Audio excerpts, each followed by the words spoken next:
జేగొట్టిన జనానికి తాటికొండ రాజయ్య ఏం చేశారు? డిప్యూటీ సీఎం పదవి పోయిందన్న సానుభూతి ఇప్పటికీ ఆయన మీద ఉందా? ఆ బాధ నుంచి బయటపడి జనం బాధలు తీర్చడానికి ఏం చేస్తున్నారు? అసలు ఆయన ఏమైనా చేస్తున్నారని ప్రజలు అనుకుంటున్నారా? ముచ్చటగా 3 సార్లు గెలిపించిన స్టేషన్ ఘన్పూర్ సమస్యలకు డాక్టర్ ఎమ్మెల్యే ఇచ్చే ట్రీట్మెంట్ ఏంటి?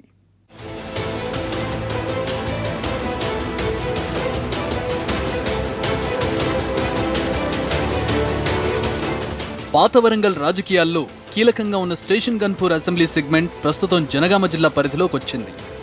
మొత్తం ఓటర్లు 2,22,556 మంది. పురుషుల కంటే 338 మంది మహిళా ఓటర్లు ఎక్కువ. ఘన్పూర్తో పాటు ధర్మసాగర్, జాఫర్గఢ్ మండలాలను కలుపుకుని 1957లో ఏర్పడింది. 2009 పునర్విభజన తర్వాత లింగాల ఘనపురం, రఘునాథపల్లి మండలాలు కలిశాయి. దాంతో మొత్తం 5 మండలాల్లో నియోజకవర్గం విస్తరించింది. ఇక్కడ రాజకీయాలు ఎప్పుడూ హోరాహోరీగానే ఉంటాయి. గతంలో కడియం శ్రీహరి, విజయరామారావు చేతిలో 2 సార్లు ఓడిపోయిన తాటికొండ రాజయ్య వరుసగా 2009, 12 బైపోల్, 2014 ఎన్నికల్లో వరుస విజయాలు సాధించారు.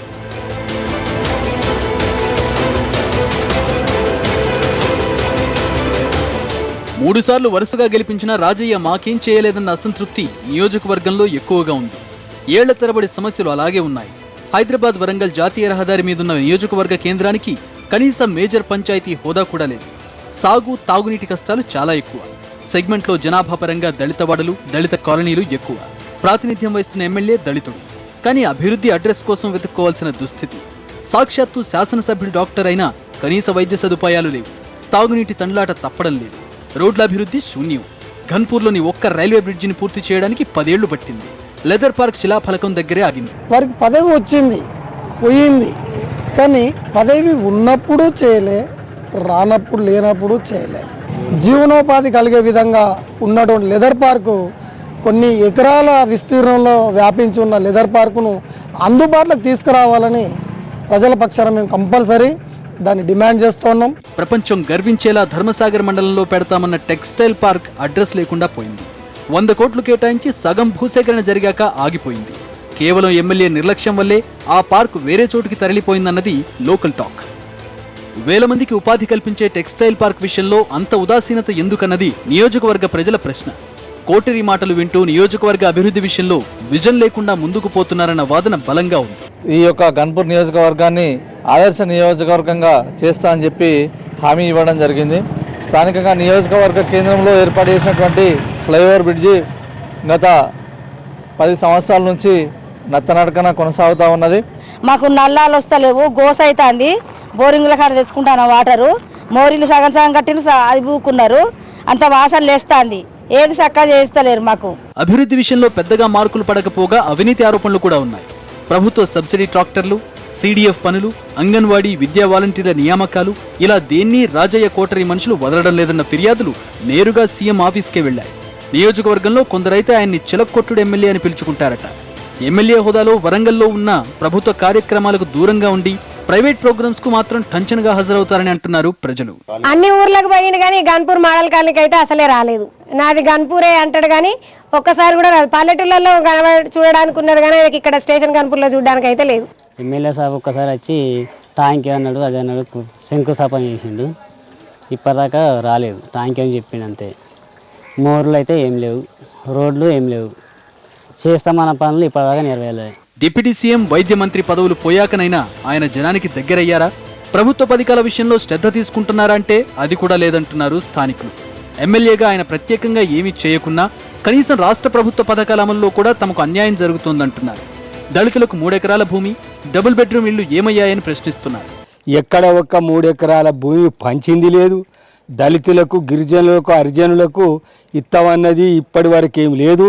బెడ్రూమ్లు అనే బాపతి అని అనడం వరకే, సంతోషపడడం వరకే, కానీ ఇప్పటికి కూడా అవి ఏ ఊళ్ళో ఒక్క ఇల్లు కట్టినా డాకాలు లేవు. ప్రజల అభిప్రాయంతో సంబంధం లేకుండానే జాఫర్గఢ్, స్టేషన్ ఘన్పూర్, చిల్పూర్ ఏరియాలను జనగామ జిల్లాలో కలిపేశారంటూ గుర్రుగా ఉన్నారు స్థానికులు. ఆందోళనను పట్టించుకోకుండా ఎమ్మెల్యే ఏకపక్షంగా వ్యవహరించారన్నది వారి అభిప్రాయం. తమ మండలాలను వరంగల్ జిల్లా నుంచి తీసి జనగామ జిల్లాలో కలపడంపై ఆగ్రహం వ్యక్తం చేస్తున్నారు. ఈ విషయంలో రాజయ్య మీద తీవ్ర వ్యతిరేకత వచ్చింది. జనగామ జిల్లాలో కలపడాన్ని నిరసిస్తూ జాఫర్గఢ్ వాసులు ఓసారి ఎమ్మెల్యే మీదే దాడి చేశారు. ఆ ఘటనలో 50 మంది మీద కేసులు పెట్టగా కొందరు ఇప్పటికీ కోర్టుల చుట్టూ తిరుగుతున్నారు. ఆయన వల్ల ఒరిగిందేం లేకపోగా ఎక్స్ట్రా సమస్యలు వస్తున్నాయని మండిపడుతున్నారు జనం. సొంత సామాజిక వర్గం నుంచి కూడా తీవ్ర వ్యతిరేకత ఉంది. ఏది లేదు, ఎప్పుడంటే ఇది అది ఫంక్షన్లను తిరుగుతాడే తప్ప ఏ ప్రజల సమస్యలను ఎలాంటివి పట్టించుకునే రకమే కాదు. అసలు ఇలా సైడ్ కాలువలు ఉన్నాయి, రోడ్డు ఉంది, ఇది ఖమ్మం హైవే వెళ్తుంది, విజయవాడకి వెళ్ళొచ్చు ఈ రోడ్డు మించి. కనీసం ఎట్లుంది, కనీసం పట్టించుకునే నాదుడే లేడు. అసలు జాఫర్గఢ్ లో ప్రభుత్వ డిగ్రీ కాలేజ్ కోసం ధర్నాలు, రాస్తారోకోలు చేశారు. ఎమ్మెల్యేని ఎన్నిసార్లు కలిసినా ప్రయోజనం లేదంటున్నారు జనం. పిల్లల చదువులకు ఉపయోగపడే పనులు కూడా చేయని శాసనసభ్యుడిని ఇంకోసారి ఎందుకు గెలిపించాలన్నది వాళ్ళ క్వశ్చన్. మాకు ఇంద్రమ్మ పథకం ఇండ్లు అట్లా ఎట్లా కట్టిన దర్వాజాలు లేపి బేస్మెంట్లు లేపి అన్నీ అట్లనే ఉన్నాయి. మాకు ఇంతవరకు ఇండ్లు కట్టిస్తలేడు, మాకు ఏం పనులు చేస్తలేడు డాక్టర్ రాజన్న గారు. ఆయన గెలిచి మాకు ఏం చేయలే, రోడ్లు కూడా ఏం మంచిగా చేయలేదు. ఎక్కడ చేస్తాడో మాకు అది అర్థం లేదు. మాకు మమ్మల్ని నీటి సౌకర్యం లేదు. టీఆర్ఎస్ ప్రభుత్వం ఏర్పడ్డ వెంటనే డాక్టర్ రాజయ్యను వైద్య ఆరోగ్య శాఖతో పాటు డిప్యూటీ సీఎం పదవి వరించింది. కానీ 6 నెలల్లోనే ఫేట్ తిరగబడింది. హెల్త్ డిపార్ట్మెంట్లో అవినీతి అభియోగంతో పదవి పోగొట్టుకున్నారు రాజయ్య. ఇక పుండు మీద కారం చల్లినట్టుగా అదే నియోజకవర్గానికి చెందిన కడియం శ్రీహరి డిప్యూటీ సీఎం అయ్యారు. పదవి పోయాక సానుభూతి వస్తుందన్న అంచనాలు కూడా తల్లకిందులయ్యాయి. నియోజకవర్గంలో ఆ వాతావరణం కనిపించడం లేదు. ఆయన విధానాలు, చుట్టూ ఉన్న కోటరీ వల్ల ఈసారి ఎమ్మెల్యేగిరికి కూడా ముప్పొచ్చినా ఆశ్చర్యం లేదన్న విశ్లేషణలు పెరుగుతున్నాయి. మోరీలు లేవు, రోలు లేవు, బాత్రూమ్ లేవు, లాటరింగ్ లేవు, ఏది లేదు. పేదోనికి ఇల్లు కట్టిస్తానన్నాడు సారు. ఆ పేదోనికి కూడా ఇల్లు కట్టించే ముచ్చట లేదు. అది వచ్చుడే లేదు, మన జఫర్గడ్డకు వచ్చుడే లేదు. జఫర్గడ్డకు వచ్చినాడు, ఏంది సార్ మాకు ఇటువంటి పనులు చేస్తానంటే నువ్వు ఎందుకో చేయలేదు. మిషన్ కాకతీయ, మిషన్ భగీరథతో పాటు దేవాదుల సొరంగం పనులు కూడా నత్తనడకనే ఉన్నాయి. పథకాల ప్రగతి కంటే ఆరోపణలు ఎక్కువ అవుతున్నాయి. కానీ రాజయ్య మాత్రం జనం నాడితో నాకేం సంబంధం లేదన్నట్టు కూల్గా ఉన్నారు. పైగా స్టేషన్ ఘన్పూర్ను తెలంగాణలోనే నెంబర్ 1 నియోజకవర్గం చేస్తానంటున్నారు. 3 ఏళ్లలో కానరాని అభివృద్ధిని వచ్చే 2 ఏళ్లలో చేసి చూపిస్తానన్నది ఆయన వర్షన్. పాత వరంగలే కాదు, రేపు తెలంగాణ మొత్తంలో కూడా నెంబర్ 1 గణపురం కాబోతా ఉంది. ఎందుకంటే ఇన్ని రిజర్వాయర్లు ఏ నియోజకవర్గంలో లేవు ఇంతవరకు. 6 రిజర్వాయర్లు ఇప్పటికే ఉన్నాయి. దానికి అదనంగా మళ్ళీ మాకు మల్కాపూర్ రిజర్వాయర్ కనుక వచ్చేది ఉంటే ఇది మొత్తం కూడా మరో కోనసీమ లెక్క అవుతాను. ఈరోజు మరి ఇంత పెద్ద ఆయకట్టిచ్చే ఈ క్రమంలో అక్కడో ఇక్కడో మరి ల్యాండ్ ఎక్వేషన్ ప్రాబ్లం ఉండడం వల్ల మరి సరైన సమయంలో నీళ్లు అందించలేని కార్యక్రమాలు కూడా జరిగాయి.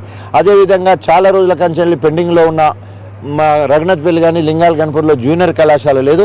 ఆ 2 జూనియర్ కళాశాలలు వచ్చే సంవత్సరము జూనియర్ కాలేజ్ ఇచ్చినప్పుడు తప్పకుండా ఇస్తానని స్వయంగా ముఖ్యమంత్రి గారు నిన్న వరంగల్ మరి విజిట్కి వచ్చినప్పుడు వారు స్వయంగా కూడా మాట్లాడడం జరిగింది. పోయిన సంవత్సరం ఎక్కడ కూడా జూనియర్ కాలేజీలు ఇవ్వలేదని కూడా వారు చెప్పడం జరిగింది. సో ఈ రకంగా మరి అన్ని రకాలుగా ఈరోజు ఈ పీరియడ్లోనే మనకు NH కూడా అవడం, నేషనల్ హైవే కూడా మరి రాంపూర్ దగ్గర 57 కిలోమీటర్స్ గణపూర్ పరిధిలో రోడ్డు విశాలంగా పెద్దగా కార్యక్రమం జరుగుతూ ఉన్నది. కేసీఆర్ గారు ఏ పథకాన్ని ప్రవేశపెడితే వెంటనే దాన్ని గణపురానికి లాక్కొచ్చి పంచిపెట్టడానికి నేను సిద్ధంగా ఉన్నా. మొత్తం మీద ఘన్పూర్ నియోజకవర్గంలో ఎమ్మెల్యే మీద వ్యతిరేకత బాగానే ఉంది. ఏ సమస్య పరిష్కరించరు, కోటరీ కోటలో కూర్చుంటారన్నది ప్రధాన అసంతృప్తి కాగా, ప్రతి స్కీమ్లో అవినీతి ఆరోపణలు ఆయన ఇమేజ్ని బాగా దెబ్బతీస్తున్నాయి. ఆయన మాత్రం ఊహల పల్లకిలో ఊరేగుతున్నారు. ఏదో ఒకరోజు కేసీఆర్ పిలిచి తనకు మళ్లీ పదవిస్తారని భరోసాగా ఉన్నారు.